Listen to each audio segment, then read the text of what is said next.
So guys, magandang araw at ibabahagi ko sa inyo ngayon yung kung paano mag-top up sa SFD, Instant Delivery. So kung napapansin nyo guys, matumal yung biyahe kapag wala tayong top up, ano.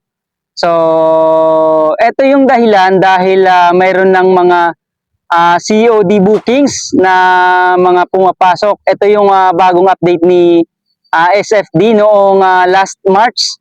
Dahil sa pagkakaroon ng COD bookings, ay kailangan na natin talaga siyang lagyan ng top up yung ating driver e-wallet. Hindi ito kagaya ng mga previous months na kahit walang top up ay tuloy-tuloy pa rin yung pagbabiyahe natin.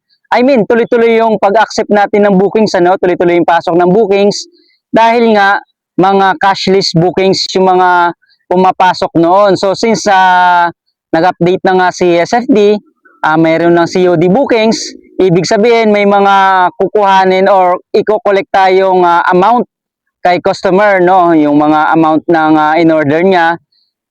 So yun yung i-collect natin kay customer. So ang tendency nun ay ibabawas doon sa ating laman ng ating driver e-wallet or either doon sa top up natin.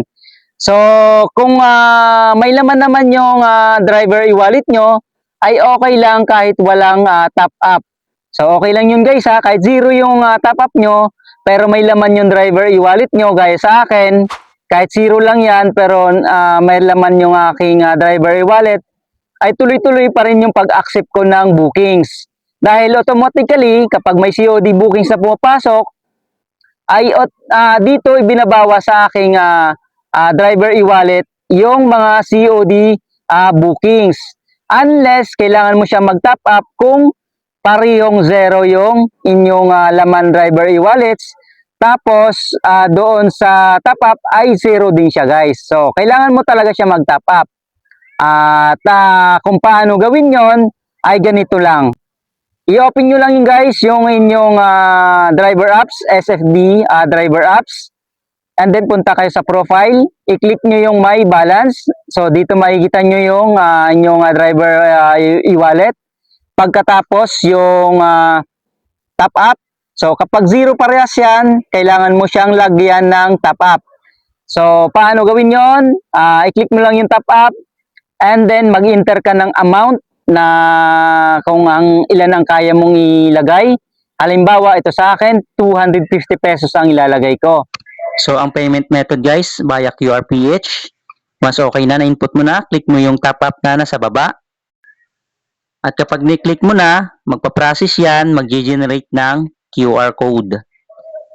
Ayan, antayin lang natin guys. So, okay na. So, ayun, nag-generate na siya ng QR code. Ang gagawin nyo dito is screenshot nyo lang siya guys. So, ayan, screenshot natin. Then, punta kayo sa GCash account, open nyo, sa GCash nyo, open nyo yung GCash nyo.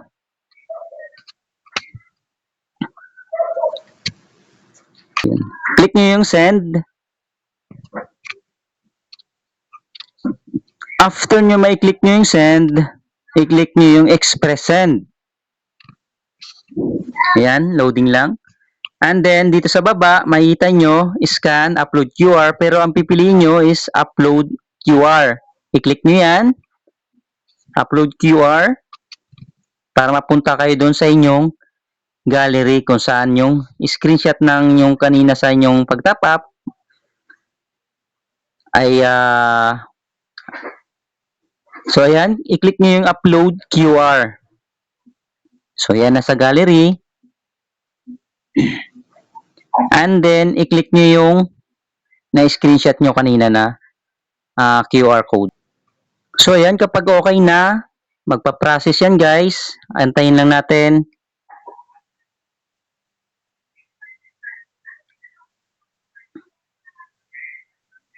Loading lang, processing.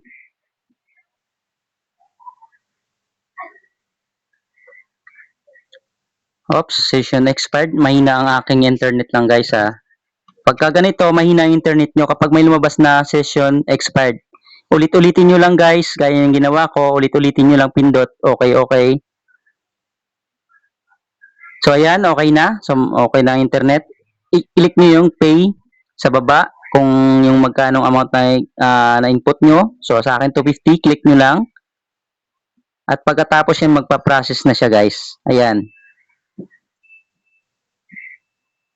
So, okay na guys. Nag-pop up na rin sa taas. Para ma-check kung pumasok, pumunta lang tayo sa ating driver apps. And open nyo lang yung driver apps nyo. Ayun yung sa akin kanina. So, yun. Nakita nyo na successful yung ating pag-top up. So, ito na yung 250. Nasa top up na siya.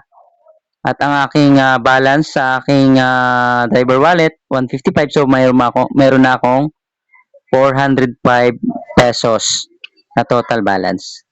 So, yun lang guys. Sana makarami kayo ng booking na makuha at kumita kayo ng maayos sa buong maghapon.